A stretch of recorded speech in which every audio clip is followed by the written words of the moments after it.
As investigations into this very high-profile missing persons case continues, the footprint was discovered near a dam about 5 kilometres from the homestead near Yunta where Gus disappeared on grand final night 10 days ago.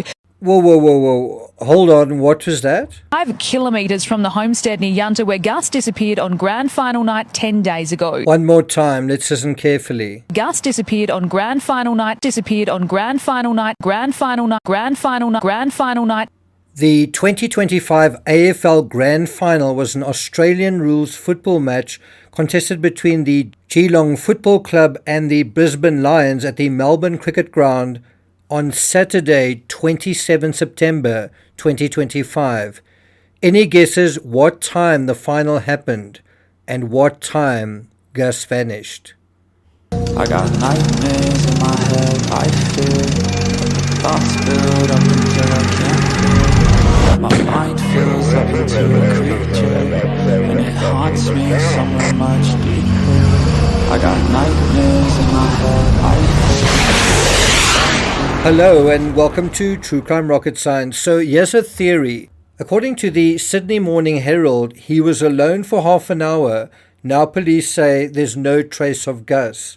What if there's some truth and some fiction to the story that Gus was alone for half an hour? If you think about it, we've got two sets of information.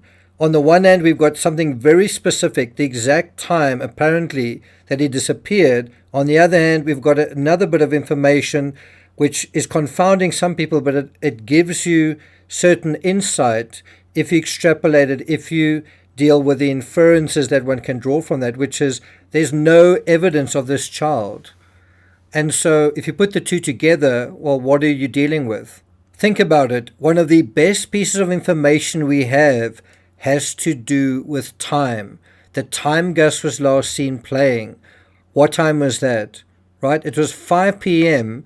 on Saturday, September 27th. This is not in dispute. Gus Lamont was last seen playing on a mound of dirt, not just dirt, a mound of dirt at about 5 p.m. on Saturday, September 27th. How did they know that it was at 5 p.m.? How could they be so specific? Well, wasn't it because that game was on right then and there?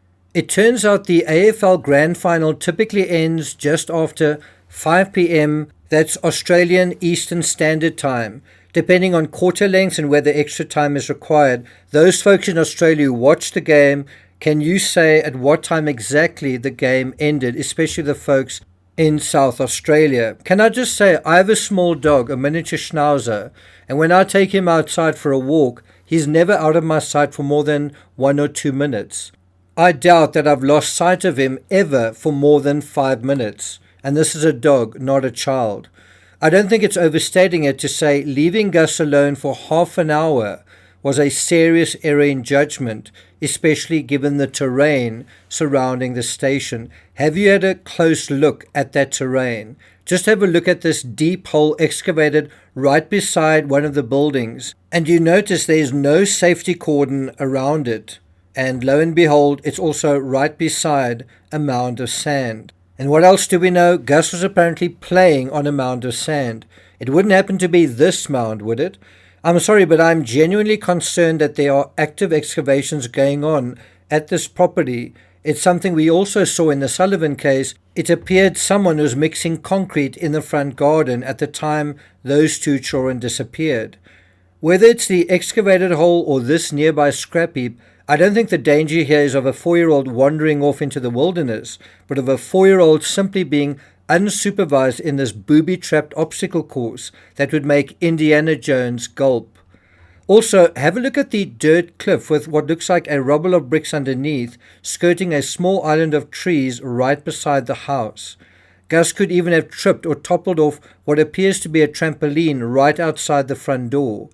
And you can make out a small ladder, possibly a construction ladder, in the far left of this image. That means someone could also fall down that embankment.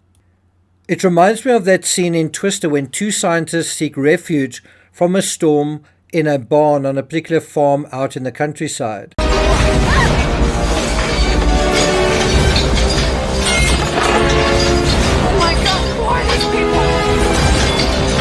don't think so. Now, since the South Australian police are considering other possibilities, how about this one? And we're taking our cue from this article from the Sydney Morning Herald. Former William Tyrrell investigator says South Australian police are looking at other possibilities in the disappearance of the boy. Well, how about this possibility? What if when Gus was unsupervised and when the AFL final was just wrapping up, and what if the AFL final was the thing that was diverting attention away from this child? What if something serious happened to him? Technically, it wasn't anyone's fault, but imagine a scenario where you potentially have to explain a deceased child on your property. And what if someone took matters into their own hands and buried Gus close to home, possibly even in a hole that was already there? And if there were building materials on hand, perhaps that could have been used to seal him off. This scenario would explain the lack of evidence, not only a lack of footprints, but also a lack of scent. And so what is the number one clue everyone missed? Well, it has to do with time. The one bit of information in this case that there seems to be clarity and certainty about. Time. The answer is time. What if the time we are told when he was gone is accurate after all? Another issue I have is in all the photographs I've seen of the searchers, I haven't seen any photos of dogs. And so I would like some certainty, some confirmation, which dogs were brought there, how did the dogs react? And maybe it's time to bring another team of dogs to the scene. I previously said you need to look harder. Well, I think at this point, it's not only a case of looking harder, but possibly also looking closer to home, but in a very strategic way. Look at fresh construction and fresh holes that have been dug, if only to exclude this theory, to exclude this possibility. Does that make sense? Well, I'm not going to take it further than that. Thank you for listening, and I'll see you guys next time.